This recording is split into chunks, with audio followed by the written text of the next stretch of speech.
lock the doors, turn out the lights, and climb into bed.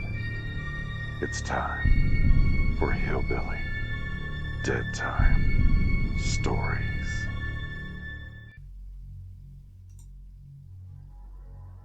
Living in Kentucky, I've been blessed to have heard so many great local stories involving the paranormal, UFOs, cryptids, or at the very least stories that were basically unexplainable.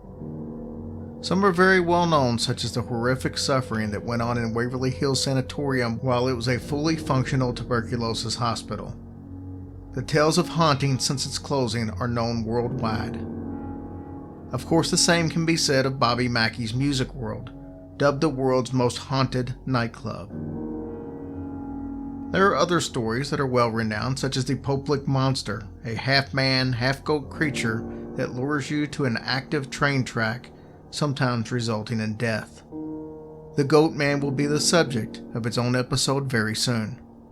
Kentucky, like most other states, has hundreds of lesser-known legends, one of which is the legend of Gilbert Spencer.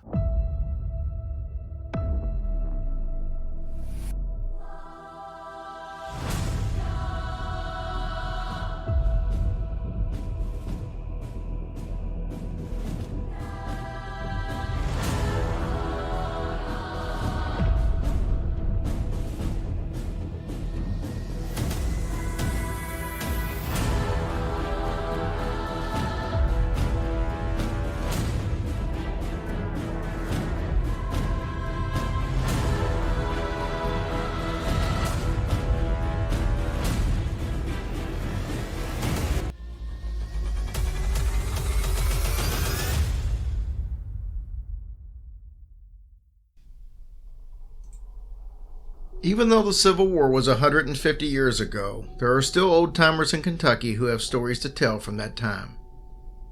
Most of these have been passed on through parents and grandparents. The story of Gilbert Spencer is one of the most popular in the mountains of eastern Kentucky. During the Civil War, many men from the area left to fight, some for the North, some for the South. Many boys that were 17 years of age were also called upon to fight. That was the case with Carolyn Spencer's family. She had a husband and 3 sons. In 1862, her husband Jim left to join the Confederate forces. Her 2 older sons, William and Elias, soon joined him to fight for the South. This left Carolyn alone with her 13-year-old son Gilbert to work the farm in what is now Sandy Ridge. It was a difficult task, but through their hard work, they managed to keep the farm going during their absence. Things would take a horrific turn in the summer of 1864. During the Civil War, it was not uncommon for troops from the North and the South to raid homes and farms and steal whatever they wanted from these places. This was usually because the robbers knew that in most cases that there would be no men there to protect the property since they were off at war. On a hot July day, 4 soldiers rode onto the Spencer's farm. Carolyn and Spencer rushed to the front door to meet the soldiers. They were in Confederate uniforms, so Carolyn assumed that they were delivering information about the war or about her husband and sons. As Carolyn and her son stood in the doorway, the lead soldier halted his horse and asked her to fetch her husband or an older boy. Carolyn informed them that they were all fighting for the South. This news brought an evil grin to all 4 of the men's faces. One of the soldiers, a heavy-set man with a thick beard, pointed his rifle at Carolyn and Spencer. He informed Carolyn that if she interfered with what his men were about to do, that he would shoot her son. The soldiers dismounted and proceeded to enter the home, destroy furniture, rip up clothing, and steal anything of value, stuffing their pockets full before emerging the farmhouse. Carolyn could only stand and watch as the bearded soldier held the rifle flush to Gilbert's head. As the men stumbled out reeking of alcohol, as if they hadn't done enough, one of them calmly walked over to the barn and set it on fire. Carolyn and Spencer could only watch in horror and disbelief. Carolyn, in shock, was at least thankful that her nor her son had been harmed. Unfortunately, the carnage was not over. The bearded man with the rifle jumped off his horse. He walked to Carolyn and said, Me and my buddies have a disagreement. They think that I can't shoot worth a lick, but I know I'm a good shot." The other men started to loudly laugh. He then said, "Miss, your son looks like he could outrun a rabbit. I want him to take off running across the field towards that fence over yonder. I'm going to count to 50 and shoot to kill. If he can make it over that fence before I get to 50, or if I miss him with my first shot, I'll let him live. If he doesn't run, I'm going to shoot both of you." The other men laughed so loud that they could barely stay in their saddles. Carolyn bent over to take a small wooden cross out of her dress pocket, and she handed it to Gilbert, who was trembling. She whispered that she would not let him run. But Gilbert then suddenly turned toward the four men and said, "I'll see you in hell," and he took off running as fast as he could. The bearded soldier carefully aimed his rifle and started counting as the others laughed feverishly. 26, 27, 28. Gilbert was getting close to the fence. 45, 46, 47. He reached the fence and his mother screamed, "Jump!"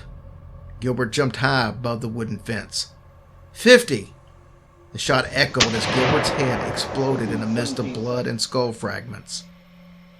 The other soldiers laughed and praised the shooter for his remarkable aim as they rode off into the distance. Carolyn sat horrified. In a shattered state of mind, she made it 2 miles to the neighbor's home. It was well after dark when she arrived in a panic.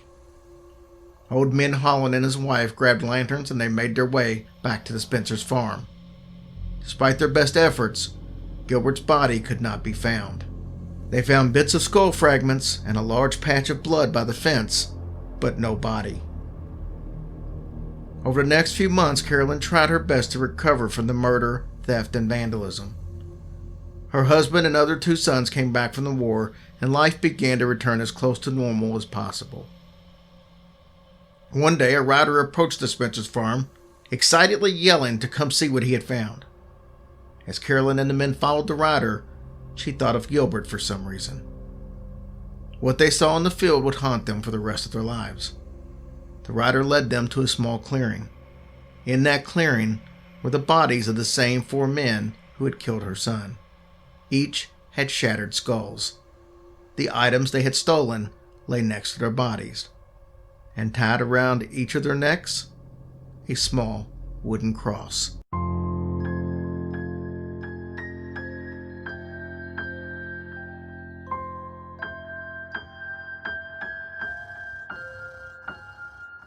Hush, little baby, don't say a word. Or Daddy has to fight off a zombie herd. And once that zombie herd is dead, Daddy has to hack off the devil's head. And if that devil's head gets hacked, Daddy has to hunt down